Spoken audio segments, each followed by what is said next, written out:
Welcome to another Lemon Drop. In this one we have expressions. And not just any expressions, but gesture expressions. Now, the film has been sped up to 250%, so it's going to be a little bit faster than normal. But each of these drawings took roughly 4.5 to 7 minutes each. I think one of them might be veering on about 8 minutes, but I didn't spend a lot of time on them. And if you notice, I'm not starting with a perfect outline. I'm not starting with crosshairs across the face. The only line in any of these that I put in, if it's important, is the center line, just so I have a difference between a left side and a right side. Now, why am I doing this? Why am I not starting with all the formalities? Expressions are these screwed up shapes within all of our features. If we start everything out too formal, then we're going to upright everything. We're going to make everything perfect. We're not going to see what really makes the expression work. What works with the expression is rhythm. Looking for movement within the line work, looking for how lines oppose one another, S curves, C curves, how the shapes squish and stretch, squash and stretch, how certain parts of the features are pushed over a little bit to one side or narrowed, widened. All of those different expressions of a line or a shape require being rhythmical. And rhythmical, I don't believe, comes from formality. It comes from something totally different. When I'm looking for a rhythm in anything, I'm ignoring the formalities. I'm looking for the flow.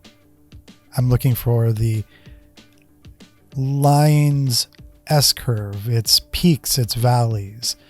The way that the arabesque swishes, whether it's a narrow or a broad arabesque. I'm looking for the apex of the curve, and I can't necessarily do that when I have these perfect crosshairs to work with. Also notice that I'm holding the pencil between my middle finger and my ring finger.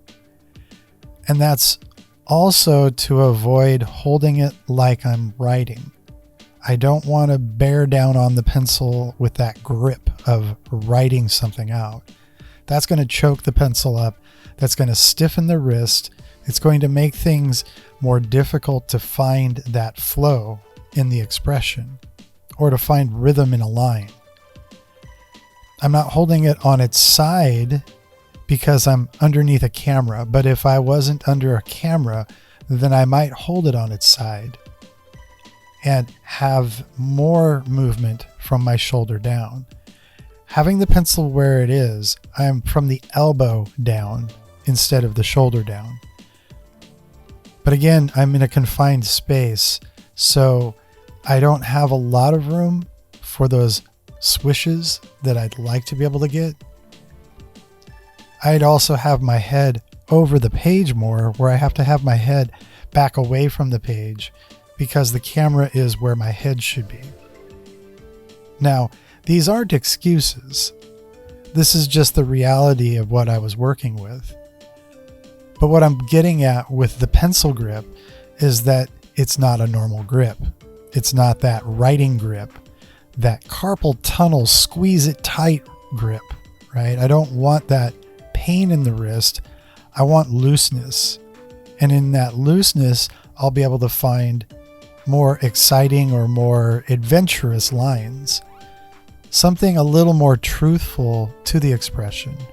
Now, I love this profile because it has so much flow from the front head of the head to the back of the head. And then with the mouth, I'm thinking about from one side to the other because we can see all the way across it. So I have 2 females and I have 2 male expressions here, and there are so many on these pages. The whole book is filled with great expressions, but I had to pick a few for this video, and I wanted each one of them to be a little bit different. Head tilt's a little bit different, a 3/4 view, a forward view, a profile view, and an either top down or bottom up, which in this case, top down is what I've chosen. But I want to make sure that it's a whole range of positions that the head is in so that you can see it doesn't matter what the pose is, what the position is. They're all the same. I'm looking for flow, I'm looking for rhythm, and I'm looking for non-symmetrical features. I'm deliberately looking for that. And I'm not lining things up formally. I'm looking at how the big picture feels from the expression, and then I'm trying to make that expression flow. Also notice that the only time I really use the eraser is just to clean up an extra line, but I'm not erasing any of the lines that I'm making or any of the shading that I'm doing because it doesn't really matter. I'm going with the accidents as well as going with what works. I'm letting all of it work together. Sometimes an accident can lead to a stronger expression or a more dynamic expression than what the sitter is providing. Now in this book, there's natural actions and then there's forced actions. And what I was looking for were the ones that were a little bit more natural. I don't like the forced actions. They feel that way. And you have to work harder to make them look true. Where the ones that I found actually have good natural features to them, good natural expression to them. So like if you were to have a photo session with a friend and say, okay, give me your best anger pose or give me your best sadness expression, they might not get there because there's no motivation for them. And I don't know what the motivation was behind any of these, but they feel right. More than if I was to just have somebody come in and give them a few directives.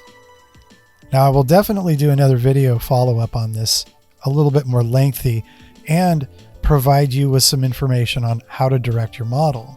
Because if you do have somebody that you can work with, you've actually got to trigger them a little bit in order for them to catch that pose the way that it should be. Because otherwise, they're going to play act. If you have an actor friend, that's even better because they can find the motivation themselves to get into the expressions. Where, again, a lot of the photos that you take from people when you ask them to do it don't necessarily provide you with what you need. And a lot of the expressions on the internet are also that way. They come from these photo packs of people that are do anger, do sadness, do this, do that, and then they give you it, but it's a little bit forced. Now, again, rhythm and flow are what we use to find these expressions. Also, limiting the time so that I'm not working on a very lengthy drawing. Getting rid of the eraser so that I'm not erasing and erasing and erasing to perfection. I'm not looking for perfection. I'm looking for gesture.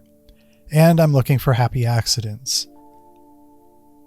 I have a soft pencil. It's a Blackwing, and it's one of the soft pencils. So it just skates across the surface, and that's a good thing too. I don't want the pencil to have this hard time and resistance against the surface. I want everything to flow as nicely as possible. I'd even say a ballpoint pen, but sometimes a ballpoint pen can get caught up on the page. This pencil has this nice fluid motion or fluid feeling on the surface. It's like butter on the surface. So that also makes for some really interesting line work.